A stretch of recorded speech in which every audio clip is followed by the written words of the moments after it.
Chilina mayam khuramjari ko ado mayam na bijek pidana harau te amna nunga jai phana review aise leina ba hona jage the mayam ngasi sidi cake sembagi oina tawjarage cake se kamai semge yengmina siko mayam aina hajik se tawise finishing ni ko last finishing ni ado mayam na khoi khud ki balance bu batam ge haiba taraga semana piping bags ge hapchallaga ne my cream do thammo semai ton aina tawi semana tawbi odidi se balance se kya cream je kyam hapkani kyam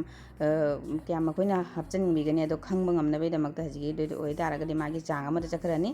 aduga magi asi se aina pairi ba magi khulai se ko asi se jamna nungai ba khulai ni khoi gi cream se shining oi ba jam nan na pu mino ba jamna nan ba ko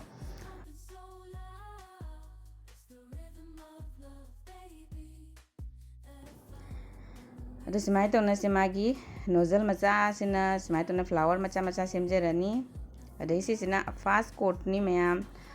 main maru obadi asiga leire main kanodi aduga se fast coating tawraga mathang layer tawraga manung da crush kari gum loina akoina chaning ba mai gi apam ba crush to tawna hapiraga ado ain nangna chocolate ki semning chocolate ki pineapple ki fruits ki mayam leina ko ado semning adi semning ba mai tab ado sembal oraga ji fridge ta pungani mu thamgani pungani mu thammaga haji last finishing gi do tawbani ko mayam se haji cake se kaksi kilo makhai magi cake ni ko half kilo gini asi se half kilo orak to ni cream ga kari ka hapchalaga weight on ba matam da sum half kilo eduni ba ko asmai to na kakpiro se haji cake se hoduni se ahan bada starting starting ni se semai to na maida do nairaga magi kai hap ko daba kai lebe do mayam do hapchalaga semai to na hoduni semai to mai cake tin se ga thaw khra teraga hapiro adegi kano to cooker se hapiro do cooker se magi mai rubber se loktok tini mai city se loktok tini 45 minutes mu thambiraga mulakani aina 30 minutes mu tawraga se hangdok jeng bane ado mulamdreba do haji munna mullaga nga ingal na thamme ingradi kakpa yade ba sa na ko ingal laga ado mai se layer kakpani mayam sina cream ni magi haji ki whip cream do asi sini asi cream je afaba use to biba asi se quality afaba ko se khwai de quality afaba cream ni semai tawna cream se akoina whip tawraga adegi ma se mo ko mu fridge ta mu thamdine ba ko mai process ri jamna di keno tawida do kaisu budi kuiba nate ado magi do matam chap chana khatang tawbi ki ba taradi cake hoje jam satina nungai kaisu awa ba thabak nate ado cream se magi se kamaina oire hai tar design se semba yarani en hai chang kamai khangani hai ba se maina upthokpa matam dane mai se tar oi ba napna leigani ba aduga khangbiyo ba koi gi cream se jare na hai ba use to ba ko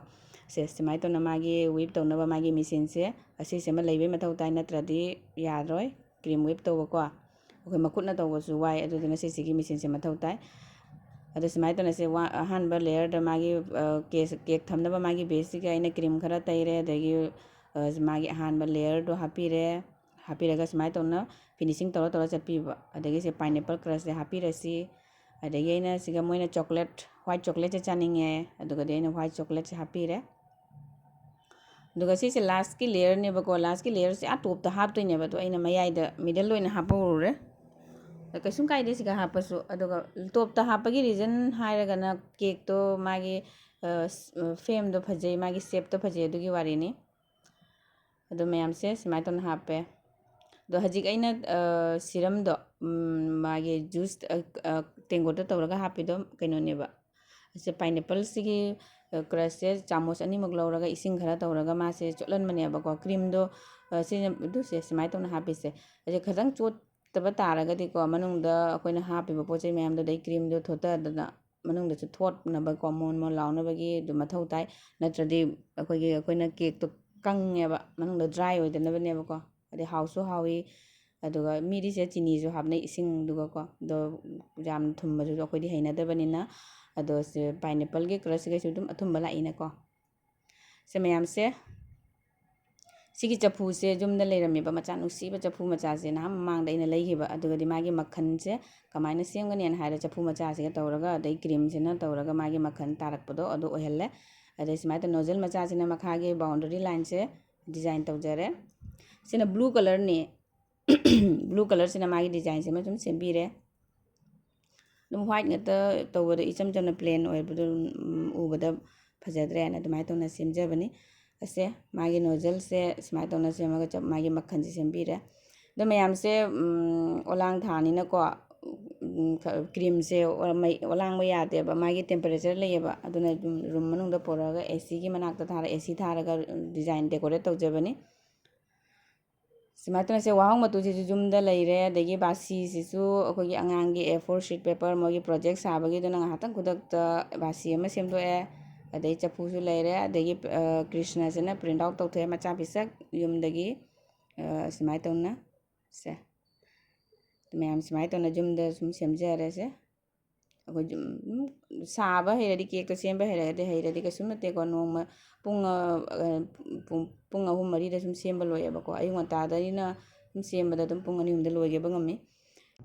ꯃꯌꯥꯝꯁꯦ ꯍꯩꯅꯧꯅꯤ ꯐꯖꯗ꯭ꯔꯥ ꯑꯗꯩ ꯄꯨꯡꯗꯣꯟꯁꯤꯁꯨ ꯌꯥꯝ ꯐꯖꯕꯅꯤ ꯄꯨꯡꯗꯣꯟꯁꯦ ꯃꯣꯏ ꯆꯥꯎꯋꯤ ꯃꯣꯏꯁꯤꯒꯤ ꯄꯨꯡꯗꯣꯟꯁꯦ ꯌꯥꯝ ꯆꯥꯎꯋꯦꯕ ꯑꯗꯣ ꯊꯨꯝ ꯃꯣꯔꯣꯛ ꯇꯧꯔ ꯆꯥꯕ ꯌꯥꯝ ꯁꯥꯊꯤꯅ ꯍꯥꯎꯋꯦꯀꯣ ꯑꯗꯣ ꯃꯌꯥꯝ ꯑꯩ ꯁꯤꯒ ꯚꯤꯗꯤꯑꯣꯁꯦ ꯁꯤꯒ ꯂꯣꯏꯁꯤꯟꯅꯕ ꯇꯧꯖꯔꯒꯦ ꯑꯗꯣ ꯃꯌꯥꯝꯁꯨ ꯂꯥꯏ ꯈꯨꯔꯝꯕꯤꯌꯨ ꯍꯩ ꯔꯥꯁꯦ ꯑꯩ ꯍꯧꯖꯤꯛ ꯈꯨꯔꯝꯗꯣꯏꯅꯤ ꯈꯨꯔꯝꯃꯒ ꯂꯥꯏ ꯈꯨꯔꯝꯃꯅꯤ ꯑꯗꯨꯗꯒꯤ ꯑꯗꯣ ꯃꯌꯥꯝ ꯑꯩꯒꯤ ꯚꯤꯗꯤꯑꯣꯁꯦ ꯂꯣꯏꯕ ꯐꯥꯎꯕ ꯌꯦꯡꯕꯤꯌꯨ ꯁꯞꯄꯣꯔꯠ ꯇꯧꯕꯤꯌꯨ ꯂꯥꯏꯛ ꯇꯧꯕꯤꯌꯨ ꯐꯣꯂꯣ ꯇꯧꯕꯤꯔꯣ ꯃꯌꯥꯝ